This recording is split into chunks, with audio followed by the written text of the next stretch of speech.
the past 2 weeks, I've been talking about books written by 99U. And this week is the third and final book that I want to talk about of setting your mark or making your mark. It's called The Creative's Guides to Building a Business with Impact. So whether you're building a business or working for a company, this book is incredibly important to get yourself mindful at work. You know, when I worked at Johnson & Johnson for 8 months as an intern, this book would have been incredibly helpful because it talks about things like purpose, leading yourself and others around you, even as an intern. And this book also talks about intention and doing things with great intention and great focus. This book talks about four major components. The first one is defining your purpose. The second one is building your product. And the third one is serving your customers. And the last one is leading your team. So when it comes to defining your purpose, I really asked my friend when I was reading this part of the book what his purpose was. And his response was interesting. And he said, that's a loaded question. And I find that a lot of people say the same thing when I ask them what their passion is, what their purpose is. And I get why they say it because it's incredibly heavy. It's incredibly difficult to answer.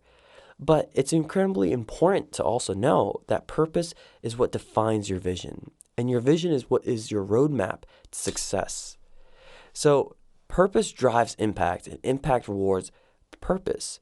So life is too short to be chasing meaningless things. So take some time and hone in on what is possible and ask yourself these difficult questions and what defines you, because this will give you direction.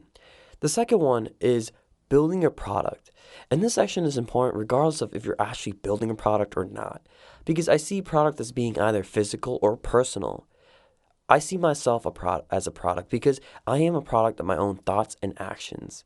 And the biggest takeaway here is failure is information.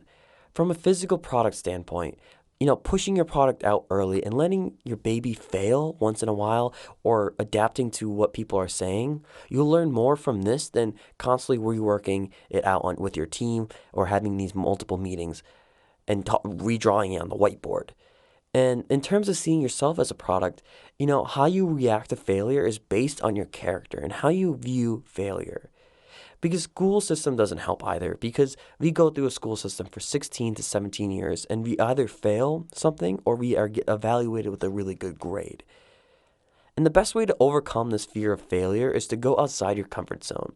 And I've learned this so much over the past 8 months of my journey, because my attempt to start a dance party at my student center, which I've talked about in my previous podcasts, that really opened my eyes up, because I started this dance party, or I attempted to start this dance party with no music, with no intention. It was a Monday at 5:00.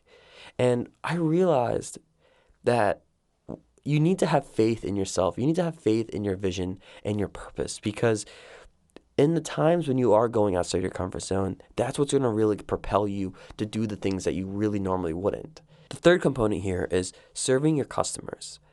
And I'm talking about small kindness, small acts of kindness, because they matter to the people that are around you. Being incredibly mindful and giving people the small acts of kindness will help people notice that you actually care. So either if you're serving your customers or you're serving your friends, they'll reciprocate once you serve them first. And that's really important to recognize. And I'm going to say it again, because you need to reciprocate, or you need to serve them first before they can reciprocate back. So surprise them. Do something nice that you wouldn't do normally. A good example of this is when I was dating my girlfriends in high school. One of my girlfriends would actually write small notes and keep them in my locker. And I would see them at the end of the day. And it would make me smile because I realized that she took a lot of time and effort to actually do this and go out of her way to put it in my locker.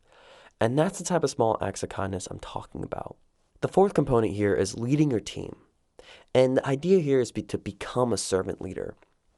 It's so easy to see leadership as a power tool or as a power thing, but you need to stop thinking that way and ask yourself, how can you serve your team or the people around you to become the best versions?